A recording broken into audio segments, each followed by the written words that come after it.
요한복음 4장 43절부터 4장 54절까지 함께 보겠습니다. 요한복음 43절부터 4장 43절부터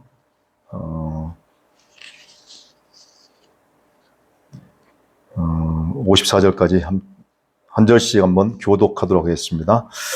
이틀이 지남에 예수께서 거기를 떠나 갈릴리로 가시며 친히 증거하시기를 선지자가 교회에서는 높임을 받지 못한다 하시고 갈릴리에 이르심에 갈릴리인들이 그를 영접하니 이는 자기들도 명절에 갔다가 예수께서 명절 중 예루살렘에서 하신 모든 일을 보았음이더라. 예수께서 다시 갈릴리 가나에 계시니 전에 물로 포도주를 나누신 곳이라.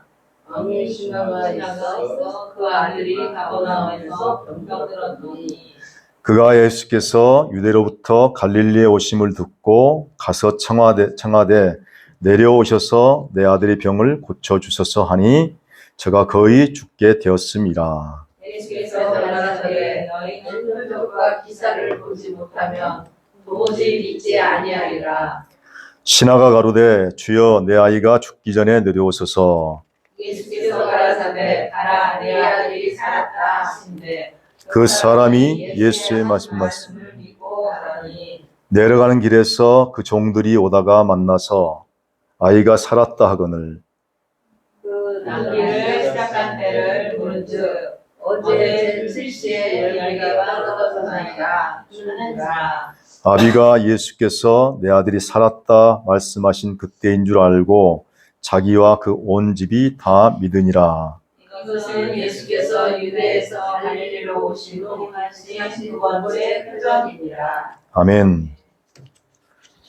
예, 오늘 이 말씀은 요한복음 7가지 표적 중에서 두 번째 표적을 행하신 표적인데 이 표적이 왕의 신하의 아들이 고침받는 사건입니다. 그래서 우리가 잘 알고 있지만은 첫 번째 표적은 갈릴리 가나에서 지금 물이 포도주로 바뀌어지는 그런 어떤 표적을 보여줬죠. 이 표적을 통해서 결국에는 어떤 인간의 문제를 해결하고 그리고 어떤 기적을 보여줘서 예수님 믿게 하는 것이 아니라 정말 이 표적을 행하시는 그 표적을 통해서 본질이 무엇인가를 우리에게 가르쳐줘서 본질적으로 그 진리, 그러니까 표적을 통해서 우리의 육신의 문제를 해결한 것이 아니고 실질적으로 그 표적 속에 있는 그 표적을 행하시는 그 참 표적의 의미를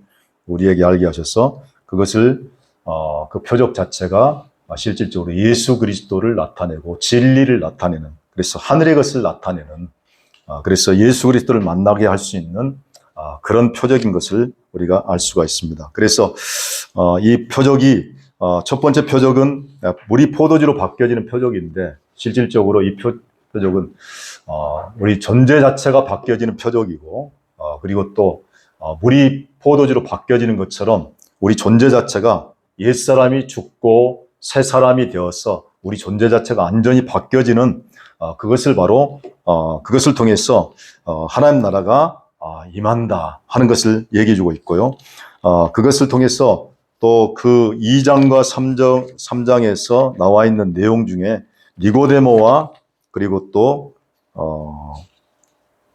수가성 여인의 얘기도 동일하게 그 존재 자체가 바뀌어지는, 그래서 예수를 만나서 존재가 바뀌어지는 그 일들을 얘기하고 있는데 그것이 바로 3장에서는 물과 성령으로 거듭나지 아니하면 하나님 나라에 들어갈 수 없다. 그리고 또 수가성 여인도 남편 대신 예수 그리스도를 만나서 존재 자체가 바뀌어서 그리고 그 속에 있는 모든 가람과 그리고 갈급함들, 목마름들이 해결될 수 있는 것은 인생의 어떤 남편 6이 있어서 남편들을 가지고 그 문제를 해결할 수 있는 것이 아니고 진정한 남편 대신 예수 그리스도를 만날 때 그 모든 가람들이 해결돼서 그 속에서 생수가 나와서 다른 사람들을 살리는 그런 일들이 있다라는 것을 얘기해 주고 있습니다. 그래서 우리가 보면 복음이 누구에게 먼저 전해졌나 하는 것입니다.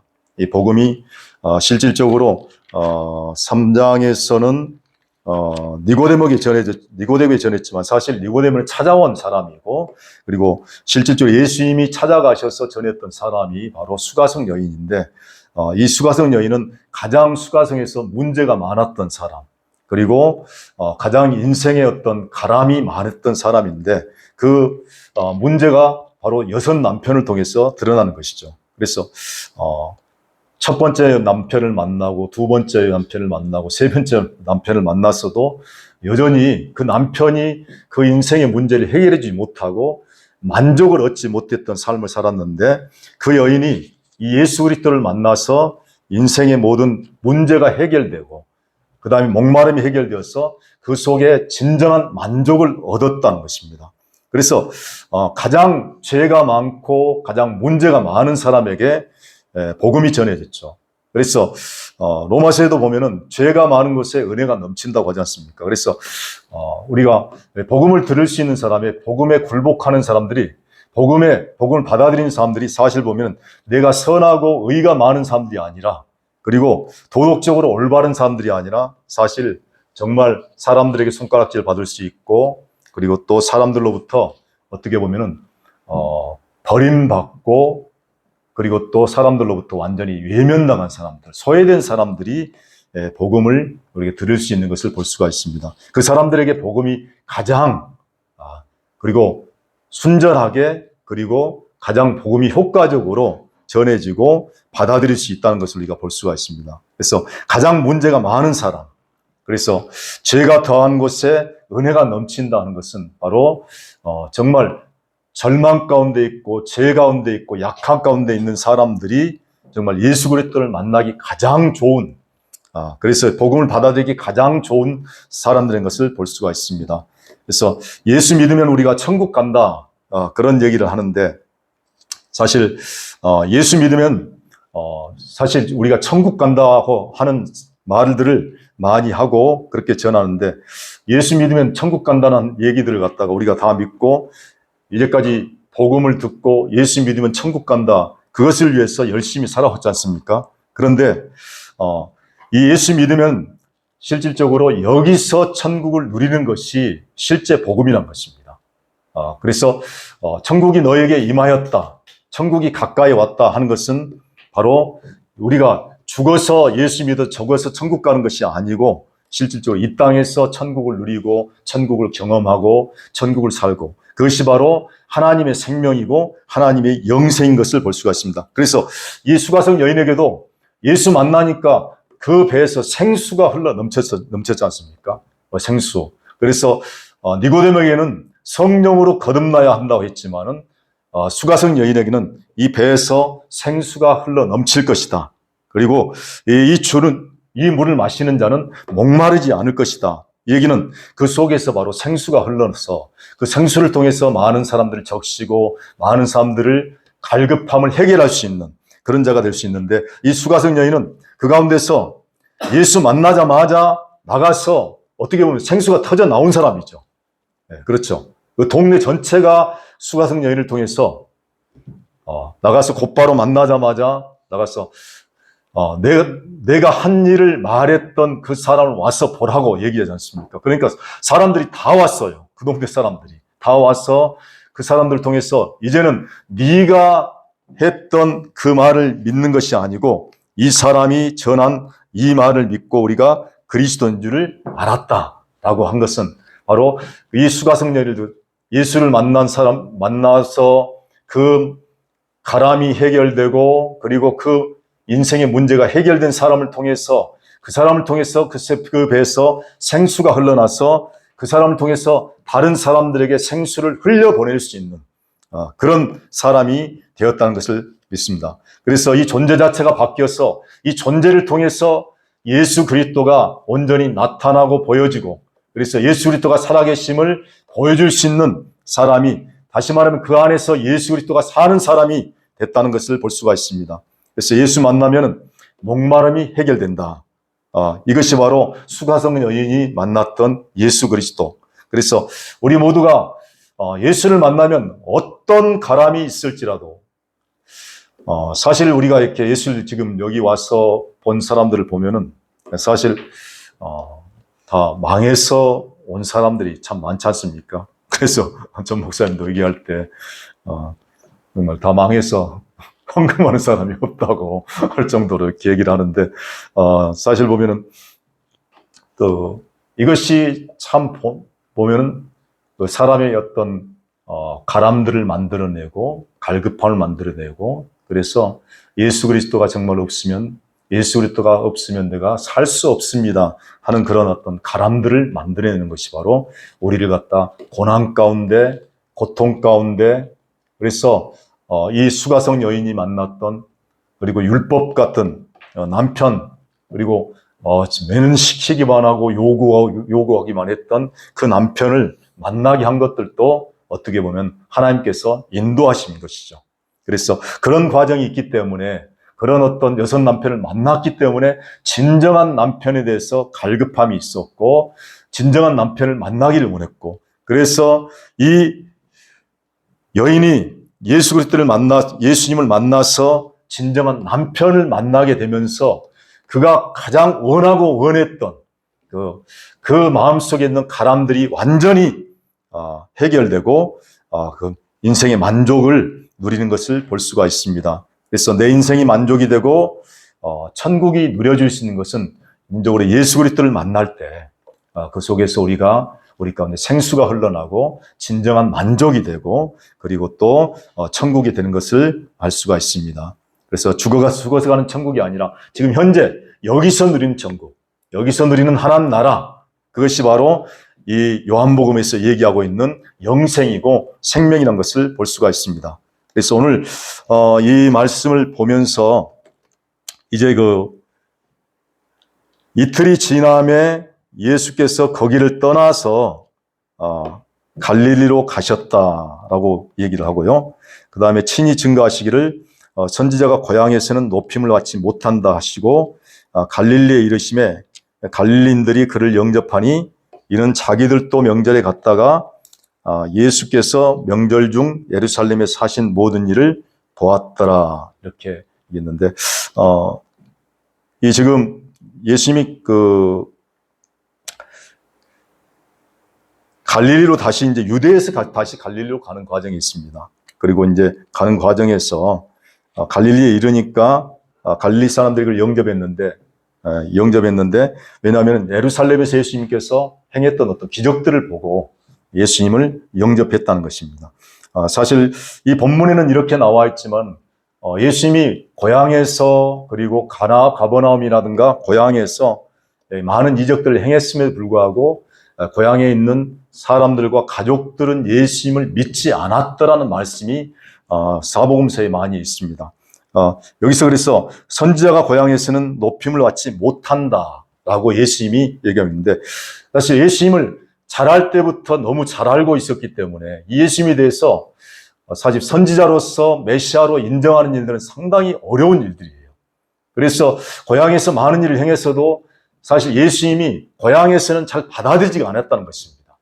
그래서 예수님을 알지 못하는 사람들, 예수님과 상관없는 사람들, 그래서 가장 예수님이 많이 어려움을 겪었던 사람이 누굴까 생각을 해보면은 바로 가족들이었을 것 같아요. 그래서 예수님이 부활했을 때, 부활하기 전에도 예수님이 제자들에게 내가 다시 죽었다가 다시 살아날 것이다 그런 얘기를 했었고 또 예수님이 자주 다른 사람들한테 내가 하나님과 하나 되었다 하는 얘기는 바로 자신이 하나님이란 얘기잖아요. 그렇게 얘기했을 때 다른 사람들도 물론 그것에 대해서 신성모독이라고 해서 그것 때문에 예수님이 결국 죽게 됐지만은 가장 가족 중에서 가장 믿기 어려운 사람들이 누구였을까 생각하면 동생들 아니겠어요? 만약에 예수님 동생이 야고보였죠. 야고보인데 야고보에게 야 내가 하나님이다 이렇게 했을 때 어떤 생각을 했을 것 같아요? 분명히 미친놈 소리 들을 수 있었겠죠. 참 그게 어떻게 예수님이 가정 안에서 어마어마한 고난들이 있었을 것이라는 생각이 들어요. 왜냐하면 예수님이 그걸 한두 번 얘기한 것이 아니거든요. 근데 그래서 야고보서를 보면 이제 예수님 동생이 야고보지만 예수님 동생이 결국 얘기할 때 주의 종 야고보라고 얘기한 것 자체가 보면 엄청난 그 굴복이 있었다는 것을 우리가 볼 수가 있다는 것이죠. 왜냐하면 형인데 어렸을 때 봤잖아요. 어렸을 때 보면은 뭐 같이 밥 먹고 똥 좀 같이 싸고 하는 거 다 봤었고, 그리고 실질적으로 뭐 예수님이라고 육신적인 허물이 없겠습니까?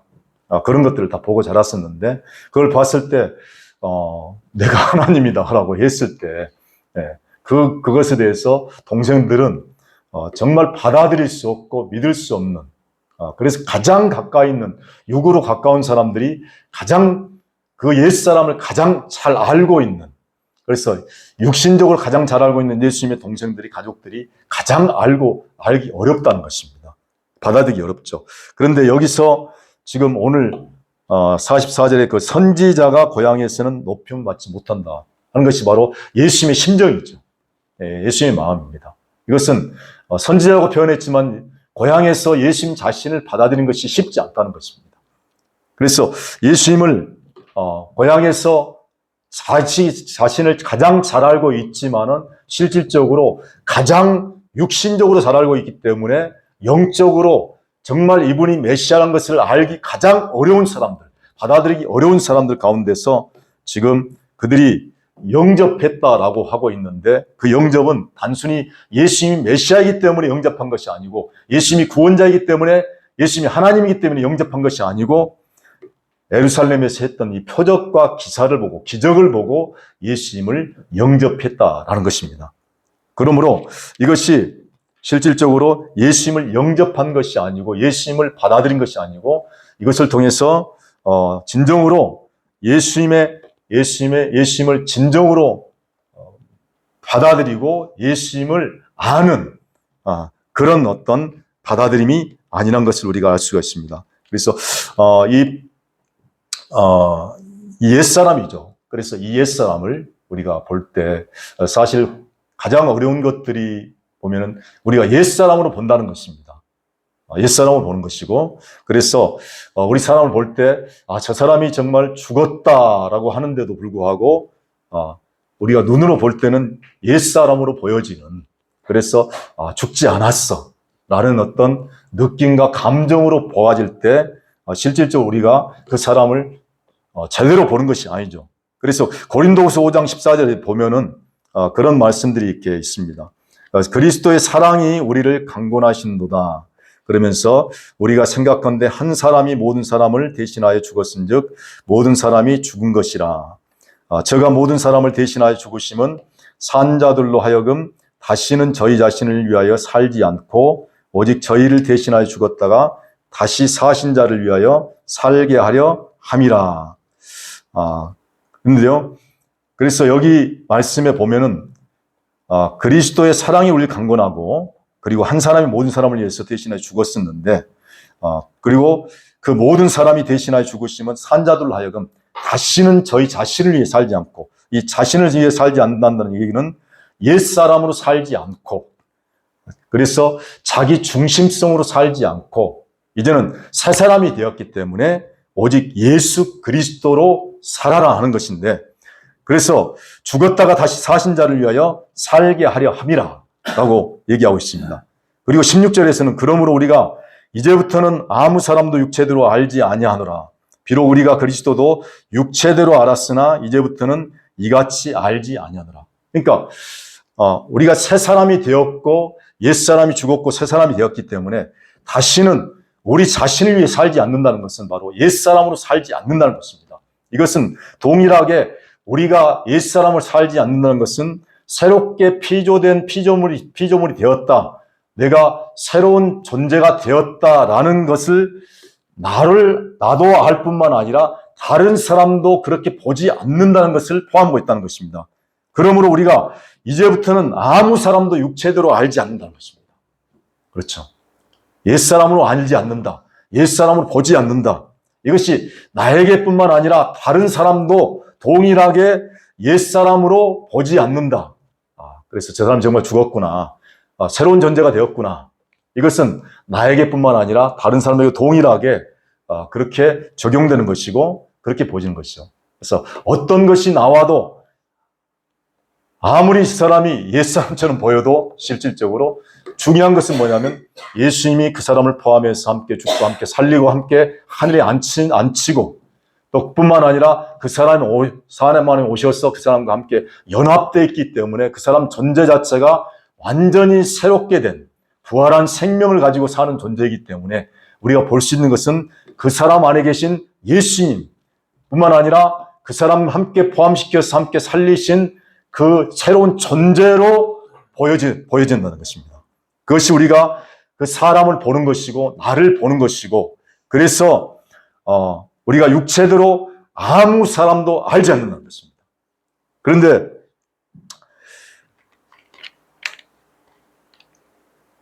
그런즉 누구든지 그리스도 안에 있으면 새로운 피조물이라 이전 것은 지나갔으니 보라 새 것이 되었도다.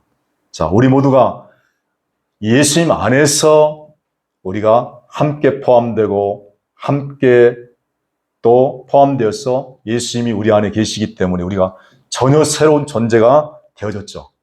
네, 완전히 새로운 존재. 그래서 사단이 틈타지 못하고 사단이 건들 수 없는, 사단이 영향을 줄 수 없는 그런 완전한 존재가 되었다는 것입니다. 그래서 누구든지 그리스도 안에 있으면 새로운 피조물이라는 것입니다. 누구든지. 이것이 누구든지는 우리가 보기에는 그 사람이 변화된 것 같지 않지만 그 사람이 존재가 바뀌지 않은 것 같지만 여전히 옛사람으로 사는 것 같지만 누구든지 그리스도 안에 있으면 그리스도 안에 있다는 것은 그리스도가 우리를 포함해서 함께 그 포함해서 우리를 함께 죽고 함께 살리고 그 안에 포함되어서 우리가 살아나고 함께 그리스도 안에서 연합되어 있는 그 모든 사람은 이 사람이 옛사람처럼 보여질 사람이 있어요. 옛사람처럼 보이는 사람이 있습니다. 그러나 그 사람은 전혀 다른 존재라는 것입니다. 그렇기 때문에 우리가 사람을 만날 때 사실 보면은 가장 관계에서 힘든 것 중에 한 가지가 뭐냐면 그 사람이 옛사람으로 보여지고 내가 옛사람으로 그 사람을 대할 때가 가장 관계에서 힘든 거예요. 그죠? 그럴 때 우리 속에서 사실 보면은 좋지 않은 어떤 감정들 생기기도 하고요. 또 부정적인 감정들 생기기도 하고 그 사람에 대해서 좀 사랑의 마음, 따뜻한 마음들 그리고 또 편안한 마음들이 느껴지지 않을 때는 우리가 그 사람을 옛사람으로 보거나 내 자신이 옛사람으로 반응할 때 그런 일들이 일어나는 거죠. 그래서 이 17절에도 계속 보면 이 옛사람의 얘기를 하면서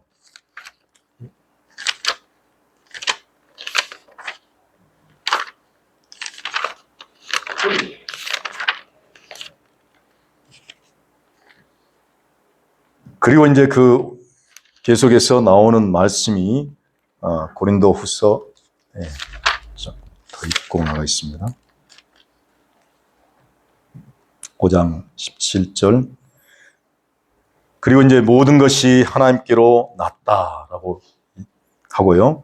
그리고 저가 그리스도로 말미암아 우리를 자기와 화목하게 하시고 또 우리에게 화목하는 직책을 주셨으니 이는 하나님께서 그리스도 안에 계시사 세상을 자기와 화목하게 하시며 저희의 죄를 저희에게 돌리지 아니하시고 화목하게 하는 말씀을 우리에게 부탁하셨느니라.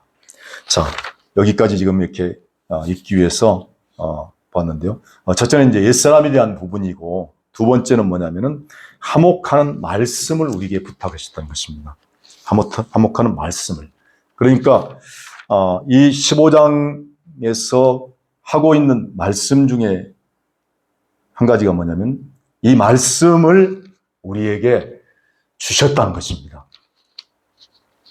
우리 존재가 새롭게 되고 그리스도가 우리 안에 계시고 우리가 또 육체대로 보지 않고 사람을 정말 그리스도 안에 새 피조물로 볼 수 있도록 우리에게 화목한 직분을 주셨을 뿐만 아니라 그 화목하게 하는 말씀 자체, 그리스도가 말씀 자체를 우리에게 주셨다는 것입니다. 그러므로 이 말씀 자체가 우리에게 받아지고 말씀이 우리 가운데 심겨지면은 그 말씀을 통해서 우리가 화목하게 하는 직분을 갖게 되고 화목하는 말씀을 통해서 우리가 화목의 삶을 살아갈 수 있는, 그래서 누구든지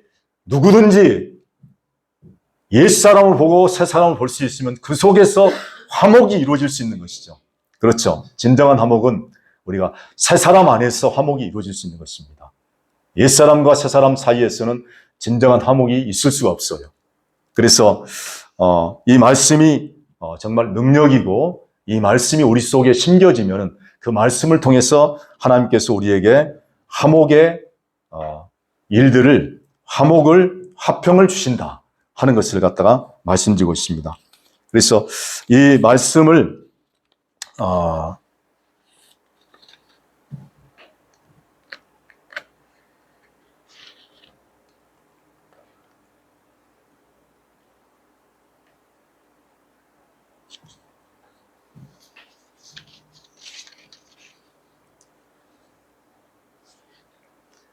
예. 그래서 선지자가 고향에서 높임을 받지 못했다 하는 것은 진정으로 예수님을 선지자로 아는 사람이 물론 선지자로서 아는 사람들은 있을 수 있겠죠. 그러나 예수님이 지금 여기서 말씀하고자 하는 것은 뭐냐면 예수님 자신을 영접한, 그래서 이 표적을 보고 예수님을 실질적으로 그 기적을 보고 예수님을 영접했지만은 그 기적 속에 있는, 기적을 통해서 정말 사람을 살리고 기적의 본질을 보여주신, 그래서 이 사람을 살릴 뿐만 아니라 이 사람에게 새 생명을 주는, 존재를 바꾸시는 그런 생명을 주시는 예수님으로 그들이 받아들이지 못했다는 것을 볼 수가 있습니다. 그러나 이것이 바로 고향에 있는 육신으로 아는 사람들의 가장 큰 특징이죠. 그리고 이제 왕의 신하가 있어. 그리고 이제 왕의 신하가 있어서 그 아들이 가버나움에 병들었는데, 그가 예수께서 유대로 갈릴리에 오심을 듣고 가서 청하되 내려오셔서 내 아들의 병을 고쳐주소서, 이렇게 부탁을 한 거죠. 그래서 저가 거의 죽게 되었습니다. 그래서 아들이 거의 죽게 됐는데 내려오셔서 고쳐주셔서 청하게 됐습니다. 그래서 예수님께서 거기에 대해서 말을 할 때 너희는 표적과 기사를 보지 못하면 도무지 믿지 않는다.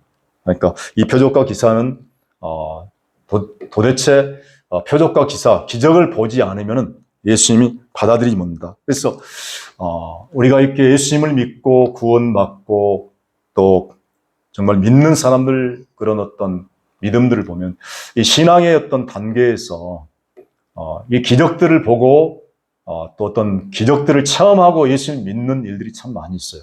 그것이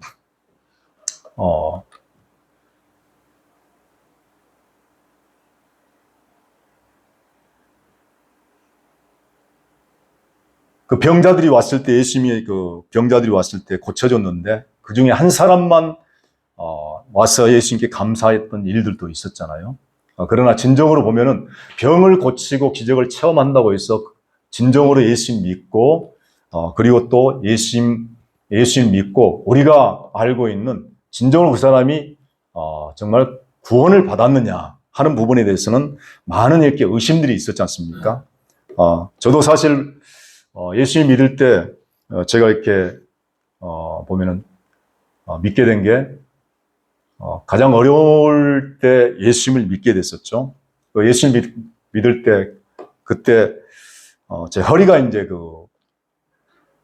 디스크가 걸려가지고 그때 이제 어떻게 예수님을 믿게 됐었는데 그때 이제 허리 때문에 한 1년 정도 고생을 하고 그리고 그런 과정이 있었는데 그 허리를 어떤 분이 이제 고쳐달라고 그래서 이제 그 어떤 기도를 많이 하는 권사님에게 가서 이제 허리를 갖다가 이제 그 기도를 받게 됐었는데 그분이 은사도 상당히 많으신 분이에요. 그래서 뭐 이렇게 귀신도 쫓아내고 또 병도 고치고 그런 분인데, 그런 사역을 많이 하고 있었는데, 그래서 이제 저희 고모가 그분한테 부탁을 해가지고 이제 가서 만나서 기도를 받게 됐었습니다. 기도를 받는데, 기도를 받자마자 이게 허리가 1년 동안 굽혀지지 않는 허리가 이렇게 그 순간에 이렇게 굽혀지더라고요, 완전히.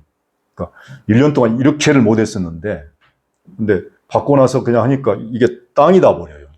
그러니까 저희 그 고모부도 옆에 있다가, 야, 너 지금까지 쇼한 거 아니냐고 그러더라고요. 근데 쇼는 아닌데, 근데 이제 그분이 은사가 확실한데, 그렇게 해서 이제 예수 믿게 됐는데, 이제 지금 돌이켜 보니까 그것 때문에 신앙생활을 시작하고, 그리고 이제 신앙생활을 열심히 또 하는 과정도 생겼지만은, 어떻게 보면 하나님이 계시구나라는 것을 알게 된 거죠.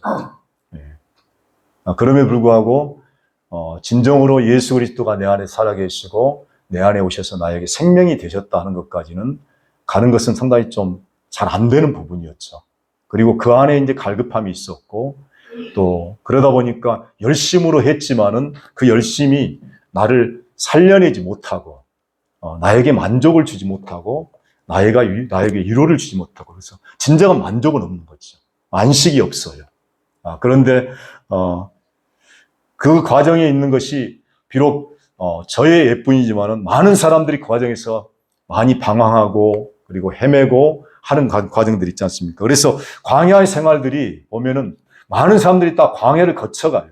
어제도 이렇게 얘기하면서 보니까 그 광야의 삶들이 꼭 그게 있어야 되냐, 그런 어떤 질문을 하더라고요. 만약에 예수님을 이 은혜 복음 만나게 되면은, 이 복음을 만나게 되면 곧바로 은혜 복음을 우리가 당하는 어떤 고난이나 그리고 어떤 광야의 삶들이 없이도 진정으로 은혜의 복음을 믿을 수 있을까? 그런 질문을 하더라고요. 어떻게 생각하세요? 뭐 곧바로 갔으면 좋겠잖아요. 예. 곧바로 광야 없이 곧바로 가나안 땅으로 막 직행을 하면 좋을 텐데, 하나님께서 이렇게 보더라도 구약에 나와 있는 과정이 어떻게 보면 우리의 신앙의 여정들을 갖다가 잘 보여준 예표이기도 한 것 같아요. 그래서 그 과정 위에 없을 수도 있지만은 꼭 필요한 과정이기 때문에 하나님께서 율법도 주셨고, 그래서 그 광야에서 나와서 하나님이 곧바로 가나안 땅에 갈 길을 갖다가 열흘길이면 갈 수 있는 열흘길이면 갈 수 있죠. 그런데 그 길을 갖다가 40년을 돌게 했는데, 실제로 이 40년 거리가 열흘길이잖아요. 이 40년 동안 돌려고 해도 지금 생각해 보니까 샅샅이 아주 다 훑었을 것 같아요. 돌고 도니까. 그렇잖아요. 그러니까 이게 뭐냐면 이제 뺑뺑이 아닙니까? 뺑뺑인데, 거기서 이제 가장 큰 게 뭐냐면은 40년 동안 돌면서 1세대 자체가 완전히 다 죽었다는 거죠. 한 사람도 빠짐없이 다 죽잖아요. 이게 하나님의 어떤 섭리고 계획이죠. 이것은 다시 말하면 우리가 몰랐던 얘기가 어떤 거냐면, 곧바로 우리가 예수 믿으면 곧바로 천국 가고 지옥 죽어서 천국 갈 줄 알았는데, 그것이 아니고 진정으로 우리 존재가 옛사람이 죽어야지만이 진정으로 새롭게 새로운 존재가 되어서 들어가는 것이 바로 가나안 땅이라는 것이죠. 그렇게 보면은 사실 이 죽음의 과정이 필요한 것이기 때문에, 이 죽음이 곧바로 우리가 예수님과 함께 포함되어서 죽었다는 사실을 아는 것도, 성령을 통해서 아는 것만으로도 충분하지만은, 대부분 보면은 그 죽음의 과정에 있어서 우리가 말하고 있는 파쇄 과정들이 상당히 포함되어 있더라고요. 좀 아프죠? 고통스럽죠? 그래서 베드로전서에는 어떻게 보면 그것이 고난이죠. 고난의 과정들. 이 고난에 믿음의 시련, 믿음의 연단이 있다는 것입니다. 연단을 통해서 뭐가 됩니까? 믿음 속에 있는 불순물을 제거하는 건데, 이것이 바로 어떻게 보면 십자가죠. 십자가. 십자가를 통해서 진정으로 생명 가운데 나가고 새로운 존재로 완전히 예수 그리스도가 내 안에 살아서 그 기이한 빛에 들어가서 그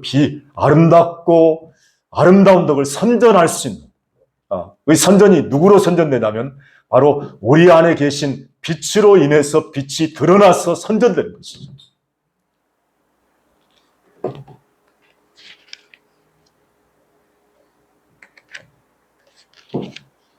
그래서 질문을 받고 제가 생각을 해봤어요. 그럴 수도 있을 텐데 그래도 아마 그런 과정이 있는 사람이 훨씬 더 대부분 그런 과정을 통해서 가는 것 같다. 그래서 이제 그 얘기가 왜 나왔냐면은 만약에 어린아이들이, 학생들, 젊은 사람들이 만약에 이 안 믿는 사람들이 이 복음을 곧바로 받아들이면은 어떻게 빨리 받아들일 수 있을 것인가 하는 그런 어떤 질문이었어요. 전 목사님도 아마 그 얘기는 했을 것 같은데 꼭 과정이 있어야만 은혜의 복음을 받아들이는 것은 아니지만 그래도 여기 오신 많은 분들을 보면은 그 과정을 겪고 온 분들이 훨씬 더 빨리 이 말씀을 갖다가 받아들이는 걸 보면은 그런 과정이 그래도 이렇게 필요한 것이 아닌가 하는 생각을 해보았습니다. 그래서 이 신하가 그래서 죽기 전에 내려오셔서 이렇게 얘기를 했습니다. 그래서 예수께서 가라사대 가라 내 아들이 살았다 하신데 그 사람이 예수의 하신 말씀을 믿고 갔죠. 자, 여기서 이제 내려오셔서 고쳐주셔서 이렇게 얘기를 했는데 그러니까 이 사람이 지금 얘기하고 있는 것은 어떻게 보면 표적과 기사를 예수님이 보지 않으면 믿지 않는다 했는데 이 사람은 예수님이 하신 말씀을 믿고 갔다고 그랬습니다. 그리고 내려가는 길에서 그 종들이 오다가 만나서 아이가 살았다 이렇게 얘기를 하는 거예요. 그러니까 내려가는 길에 그 종들이 올라오고 그러면서 아이가 살았습니다.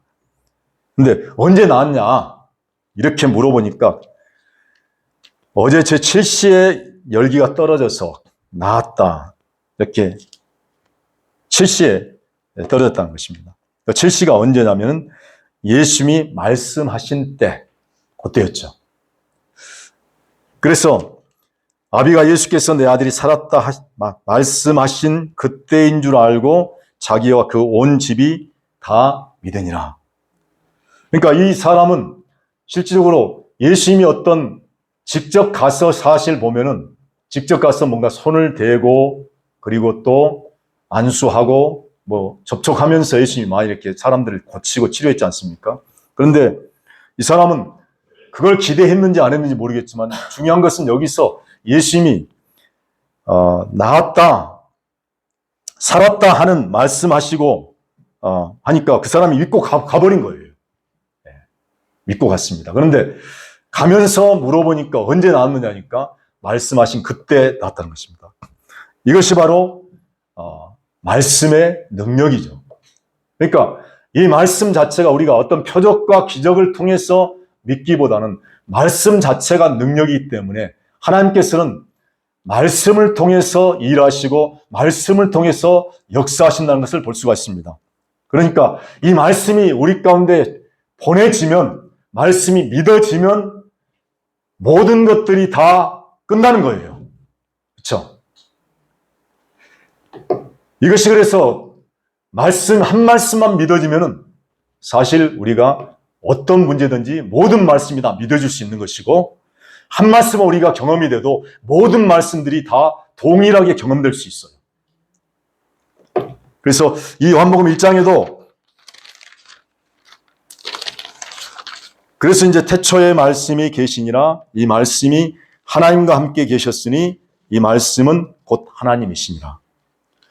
그가 태초에 하나님과 함께 계셨고 만물이 그로 말미암아 지은 바 되었으니 지은 것이 하나도 그가 없이는 된 것이 없느니라.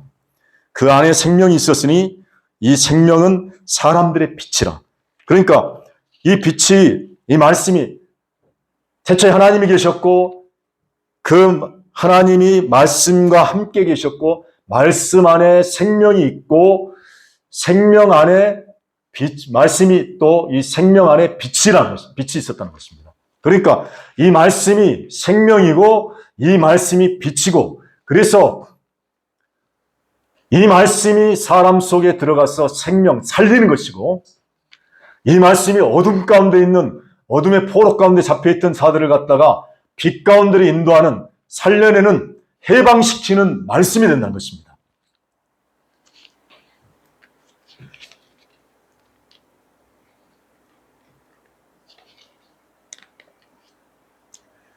그래서 말씀이 있으면 되는 거죠. 그렇죠? 그래서 예수님이 말씀이고, 말씀이 하나님이고, 그 말씀을 보내서 하나님께서 일하신다. 그래서 말씀이 능력이다. 그래서 말씀으로 죽은 자를 살리기도 하고, 또 죽은 자가 살아나기도 하고, 병든 자가 낫기도 하고, 다 이것이 말씀으로 이루어지는 것입니다. 그래서 어떤 말씀을 듣느냐가 참 중요한데요. 이 말씀이 이제 보면은 복음의 말씀이 있고 또 은혜의 말씀이 있는 것을 우리가 볼 수가 있습니다. 그래서 초대교회부터 이 전해진 말씀들을 보면은 오늘날 우리가 이렇게 말씀을 듣고 오는 사람들 있는데, 이 말씀을 듣고 다른 교회를 계속해서 나가는 사람들이 또 있다고 그래요.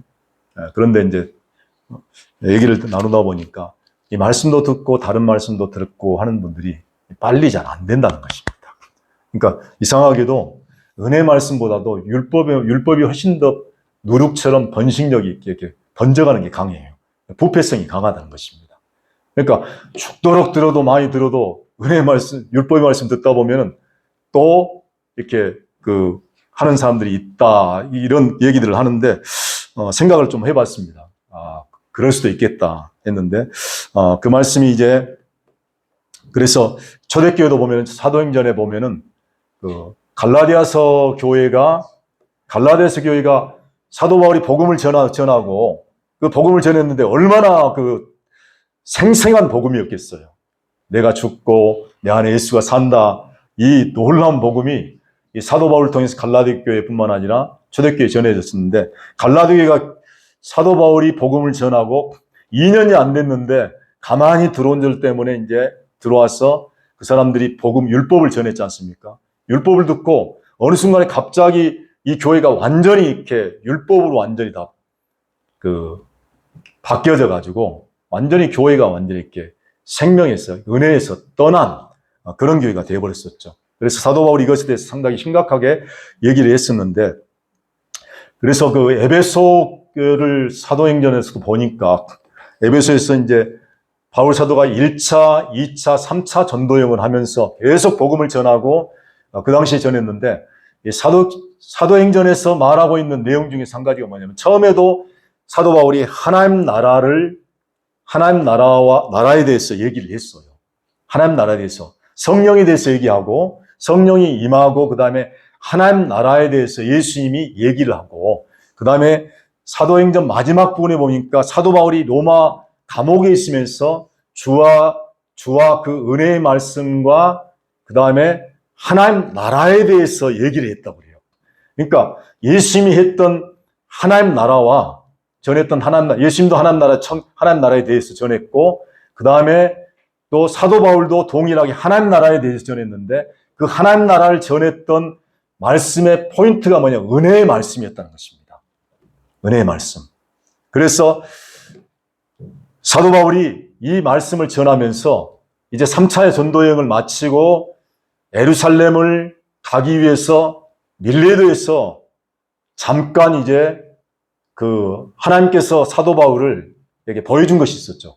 예루살렘 가면 많은 환난과 핍박이 기다리고 있겠다는 것을 보여줬죠. 그래서 이것이 나에게 이제 가게 되면은 거기 들렸다 이제 로마로 가려고 생각했기 때문에 많은 핍박이 있어서 에베소인들을 다시 만날 수 없겠다 싶어서 그 밀레도에서 에베소 장로들이 불러요. 해변가에서 불러서 그러면서 이제 사도 바울이 전했던 말씀이 있습니다. 그래서 그곳에서 에베소에서 2년 동안 매일같이 아침부터 밤늦게까지 말씀을 전했던 교회가 바로 두란노 손에 전했던 교회가 에베소예요. 그러니까 사도 바울이 복음을 전했던 교회들 중에서도 가장 말씀을 열심히, 그리고 매일 아주, 우리가 만약 그렇게 전할 수 있을지는 의문이에요. 왜냐하면 아침부터 밤늦게까지. 그래서 거기서 한때는 사도 바울이 말씀 전하면은 보통 보면은 밤늦게까지 많이 전화한 것 같아요. 왜냐하면 그 누구인가 두기고가 밤늦게까지 전화하다가 졸다가 그냥 떨어져서 죽어버리지 않습니까? 워낙 늦게까지 전하다 보니까. 그런데 에베소에서 전했던 것이 아침부터 저녁까지였어요. 밤늦게까지. 그러니까 시간으로 말하면은 뭐 아침 몇 시부터 했는지 모르겠지만 밤늦게니까 뭐 한 열 몇 시간씩 전했지 않았을까. 그것도 매일 2년 동안. 그러니까 에베소 교회가요, 에베소를 통해서 헬라인과 유대인들이 다 믿었다고 그랬어요. 그러니까 엄청난 역사가 있었죠. 그런데 여기서 에베소 교회에서 말을 할 때 어떤 얘기를 장로를 불러서 얘기를 했냐면요. 그 당시까지 그러니까 우리가 보면은 율법도 많이 전한 사람들이 있었고, 그리고 또 여전히 율법과 할례를 받아야지 구원을 받는다고 하는 사람들이 많이 있었다는 것입니다. 여전히 사도 바울이 전하고 있는 그 교회뿐만 아니라 가는 곳에 그런 사람들이 많이 있었다는 거예요. 그래서 사도 바울이 사도행전 20장 보면 나의 달려갈 길과 주 예수께 받은 사명 곧 하나님의 은혜의 복음을 증거하는 일을 마치려 하면은 나의 생명을 조금도 귀한 것으로 여기지 아니하노라. 우리가 이제 사도 바울이 에베소 장로들한테 당부했던 내용인데, 이 얘기가 내가 말씀 전하는데 목숨 걸겠다 이 얘기뿐만 아니라 중요한 것은 은혜의 복음이라는 거예요. 은혜의 복음. 은혜의 복음. 은혜의 복음을 증거하는 일. 왜냐하면 제가 이렇게 사도행전을 보면서 발견한 것이 뭐냐면, 그 당시까지 많은 율법을 전했던 사람들이 많이 있기 때문에 사도 바울이 굳이 은혜의 복음이라고 이렇게 선택을 한 거예요. 은혜의 복음이 아닌 율법의 말씀들도 있었다는 것입니다. 그래서 그리고 나서 25절에 너희 중에 왕노하며 내가 하나님 나라를 전파했다라고 얘기하거든요. 그러니까 은혜의 복음과 하나님 나라가 같이 연결이 되어 있어요. 그리고 이제 20장 32절 보니까 지금 내가 너희를 주와 및 그 은혜의 말씀께 부탁하노니, 여기서는 은혜의 말씀이죠. 은혜의 말씀께 부탁하노니 그 말씀이 너희를 능히 든든히 세우사 거룩히 하심을 입은 모든 자 가운데 기업이 있게 하시리라. 그렇죠. 그러니까 사도 바울이 이렇게 얘기했던 것은 서신서나 사도행전을 통해 보더라도 사도행전 자체가 보면은 말씀이란 부분도 물론 있습니다. 그냥 말씀이라 나와 있는 부분도 있는데, 이렇게 사도 바울이 제일 열심히 말씀을 많이 전했고, 또 그리고 많은 곳에 보면은 사도행전을 연결해서 보면은 은혜의 복음이다 라고, 은혜의 말씀이다 이렇게 하는 것은 자체가 그 당시에도 율법의 말씀이 있었기 때문에 은혜의 복음, 은혜의 말씀으로 이렇게 부탁한다. 그 말씀이 너희를 능히 든든히 세운다. 교회를 세운다는 것입니다. 은혜가 교회를 세우는 것이죠. 율법으로는 교회를 세울 수가 없어요. 율법은 오히려 교회를 무너뜨리고 분열시키고, 그리고 또 사람들을 죽게 하는, 그래서 하나님의 생명을 누리는데 누리지 못하게 하는, 그래서 은혜를 통해서 우리를 든든히 세우고, 은혜를 통해서 우리가 하나님 앞에 더욱더 강하게 세워질 수 있는 것인데, 사도 바울이 얘기했던 내용이 바로 은혜의 말씀. 그래서 기업이 너희 가운데 있게 하시리라.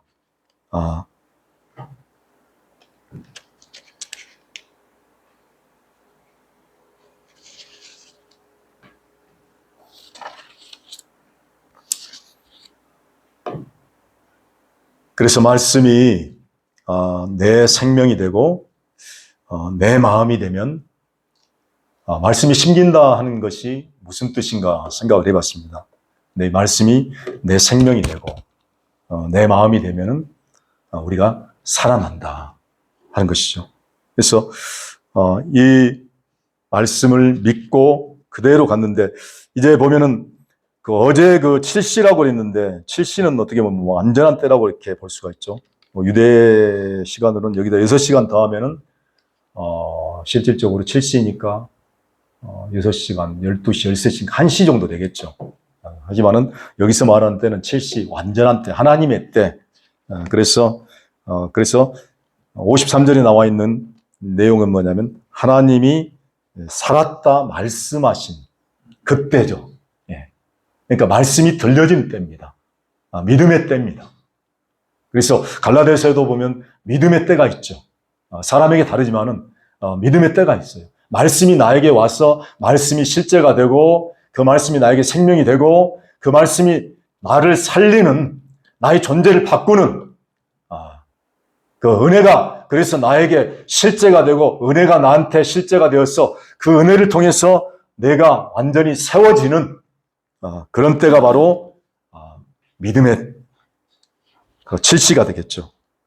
그래서 이것이 바로 유대에서 갈릴리에서 오신 후 행하신 두 번째 표적인데 이 표적 자체가 결국에는 우리 육신의 문제를 해결하고 병을 단순히 고치는 그런 표적이 아니고 이것을 통해서 예수님이 우리 존재를 바꾸고 살리는 그래서 정말 우리 존재 속에 예수 그리스도의 생명이 심겨지는 그래서 그 예수 그리스도의 생명을 우리가 사는 그런 존재가 그래서 어떤 고난과 어떤 역경과 어떤 문제가 있을지라도 그 문제에 넘어지지 않고 걸리지 않고 오히려 예수 생명으로 그것을 넉넉히 이겨서 존재로 이겨서 살아가는 그래서 우리 삶 속에서 실제로 이 땅에서 지금 현재 하나님의 생명이 나에게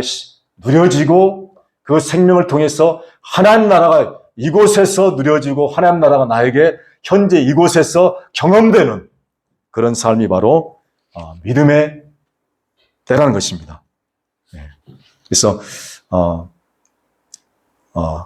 조금 더 보면은 베드로전서에도 보면은 이제 그 말씀이 대해서 이렇게 얘기했는데 베드로전서 보면은 참 이번에 또 많은 사람들이 은혜를 받은 것 같아요. 왜냐하면은 이 베드로전서가 너무나 깊고 너무나 이렇게 어떻게 베드로 배우지 못한 그 어부가 이렇게 글을 수려하게 썼냐 그런 사람도 있더라고요. 왜냐하면은 사도 바울은 사실 많이 배워가지고 사실 상당히 논리적인 면도 있어요. 왜냐하면 사도 바울은 그 당시에도 그 세계적 그 당시에 3대 석학안에 들었을 정도로 아주 이렇게 학식이 뛰어난 사람이었고 그런 사람이었다고 들어가요. 그래서 그런 사람이었기 때문에 글 잘 쓰는 건 물론 하나님이 뭐 성령을 통해서 쓰게 하셨지만은 그래도 어떤 면에서는 그런 어떤 글을 쓸만한 어떤 준비가 돼 있던 사람이라고 생각할 수도 있지만은 베드로는 상당히 우리가 생각할 때 무식한 어부라고 생각하잖아요. 그런데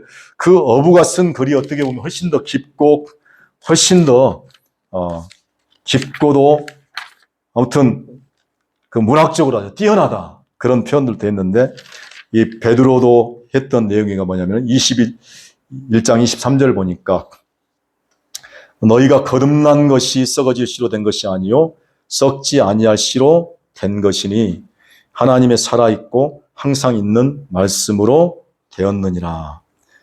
거듭난 것이 썩어질 씨로 된 것이 아니래요. 썩지 아니할 씨.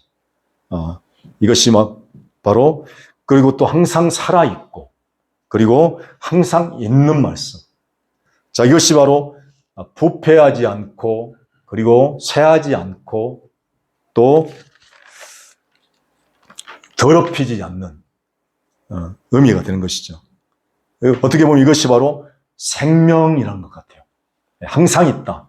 항상 있다. 언제는 있고 언제는 없는 것이 아니고 언제는 말씀이 능력이 있는 것이 있다가 언제는 없는 것이 아니고 항상 그 능력, 그 지혜 그리고 그 하나님의 말씀 자체로 항상 있다는 것입니다. 그분이 우리 안에 계신 그리스도, 우리 안에 살아서 죽으시고 부활하신 그리스도가 바로 우리에게 말씀이 되시는 것입니다. 그러므로 모든 육체는 풀과 같고 그 모든 영광이 풀의 꽃과 같으니 풀은 마르고 꽃은 떨어지고 오직 주의 말씀은 세세토록. 그러니까 이 말씀 안에 있을 때, 이 말씀이 우리 안에 있으면 우리 자신이 영원히 변함없는 것이 영원한 변함없이 우리가 계속해서 천국을 누리고 하나님의 생명이 우리 안에 계속해서 누려지는 그런 일들이 있는데, 이 말씀이 곧 복음이다라고 얘기하고 있습니다. 그러니까 이 말씀이 우리 안에 오셨다 하는 것은 이 말씀이 씨가 된 것이죠. 이 씨인데 이 씨 속에 생명이 있는 거예요. 이 씨가 우리 속에 뿌려진 거예요. 이 씨가 뿌려진 씨가 바로 우리 안에 계신 그리스도고, 이 그리스도를 통해서 우리를 통해서 생명이 자라고 생명이 계속해서 번식하고 생명이 계속해서 풍성히 우리를 통해서 자라서 흘러서 우리를 통해서 열매 맺는 것들도 바로 이 씨에 의해서 되는 것입니다. 그러므로 거듭난 것이 이 씨로 됐다 한 것이 바로 이 말씀으로 우리가 되었다는 것을 얘기하고 있는 것입니다. 그래서 하나님의 살아있고 항상 있는 말씀으로 되었느니라. 그래서 오직 주의 말씀은 세세토록 있도다 하였으니 너희에게 전한 복음이 곧 이 말씀이니라. 이 말씀이 정말 능력이다.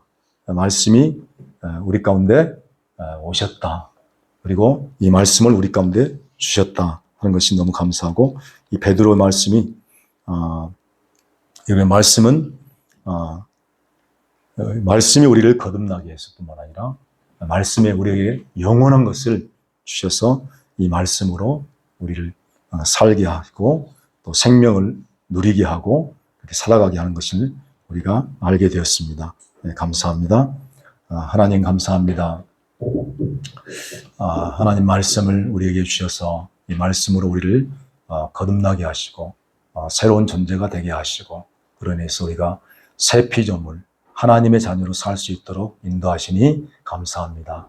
하나님 우리에게 주신 이 은혜가 얼마나 큰 것인지를 알 수 있도록 은혜 베풀어 주시고, 이를 통해서 우리가 그 은혜 안에서 날마다 누리며 그 안에서 날마다 또 기뻐하며 감사하며 그리고 그 은혜를 흘려보내는, 그래서 이 은혜를 생명을 통해서 많은 사람들에게 가난 사람들에게 흘러나가서 그 사람들을 또한 적시고 그 사람들을 만족해 할 수 있는 그런 통로가 될 수 있도록 인도해 주시옵소서. 하나님의 생명이 이 교회 가운데 흘러넘치게 하시고, 그로 인해서 세상 많은 가운데 흘러넘쳐서 이 복음으로 해서 많은 사람들이 살아나는 역사가 있도록 인도해 주시옵소서. 이제는 우리 주 예수 그리스도의 은혜와 하나님의 사랑과 성령의 교통하심이 함께 예배드리는 모든 심령 위에 지금부터 영원토록 함께 있을지어다.